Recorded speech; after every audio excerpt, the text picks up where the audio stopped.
Calcium sulphate hemihydrate यानी plaster of Paris, जिसे simply हम पीओपी भी कहते हैं। नॉर्मली पीओपी का इस्तेमाल फ्रैक्चर्ड बोन्स को जोड़ने, सरफेसेस को स्मूथ करने और टॉयज और मूर्तियों को बनाने में किया जाता है। पर मित्रों, क्या आप जानते हैं प्लास्टर ऑफ पेरिस को अपना नाम कैसे मिला, या पीओपी को प्लास्टर ऑफ पेरिस ही क्यों कहते हैं? क्या इसका फ्रांस की कैपिटल पेरिस से कुछ लेना देना है? आइए जानते हैं।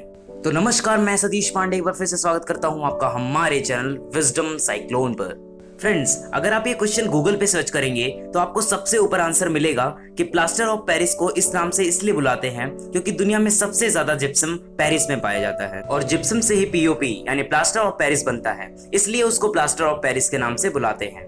दोस्तों, ये इन्फॉर्मेशन बिल्कुल करेक्ट है कि सबसे ज्यादा पीओपी पेरिस में बनता है, इसलिए उसे प्लास्टर ऑफ पेरिस कहते हैं। लेकिन दोस्तों, जब मैंने इस पर और ज्यादा रिसर्च की तो मुझे इससे रिलेटेड एक बहुत ही इंटरेस्टिंग स्टोरी पता चली, जो आज मैं आपके साथ इस वीडियो में शेयर करूंगा। तो मित्रों, ये कहानी है 1666 की, जब लंदन के एक शहर में बहुत भयंकर आग लग गई, जिसकी वजह से लंदन का एक बड़ा हिस्सा तबाह हो गया। इस इवेंट को आज the great fire of London के नाम से भी जाना जाता है।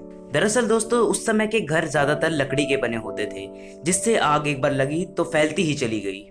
इस तबाही को ध्यान में रखते हुए उस समय फ्रांस के राजा लुइस 14 ने एक ऑर्डर पास किया कि अब किसी के भी घर लकड़ी के नहीं होंगे। फ्रेंड्स, फ्रांस के राजा ने ये ऑर्डर तो कर दिया, पर अब लोगों के सामने समस्या ये खड़ी हुई कि घर लकड़ी के ना बनाए तो किससे बनाए, क्योंकि मेटल आम लोग अफोर्ड नहीं कर सकते थे और सीमेंट का उस समय इतना चलन नहीं था।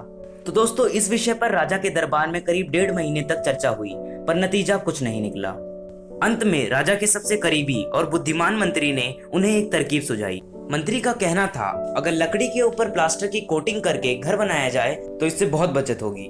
मित्रों, मंत्री की यह तरकीब काफी सफल और किफायती साबित हुई, क्योंकि लकड़ी के ऊपर प्लास्टर की कोटिंग के होने के बाद आग लगने का कोई खतरा नहीं था और साथ ही पेरिस में जिप्सम की भरमार होने की वजह से पीओपी भी सस्ते दाम पर मिल रहा था। यही कारण था कि प्लास्टर की मांग पूरी दुनिया में सडनली बहुत ज्यादा बढ़ गई और पेरिस दुनिया का सबसे बड़ा प्लास्टर एक्सपोर्टर बन गया। और तभी से पूरी दुनिया इस सब्सटेंस को पीओपी यानी प्लास्टर ऑफ पेरिस बुलाने लगी, जिसे आज तक फॉलो किया जा रहा है।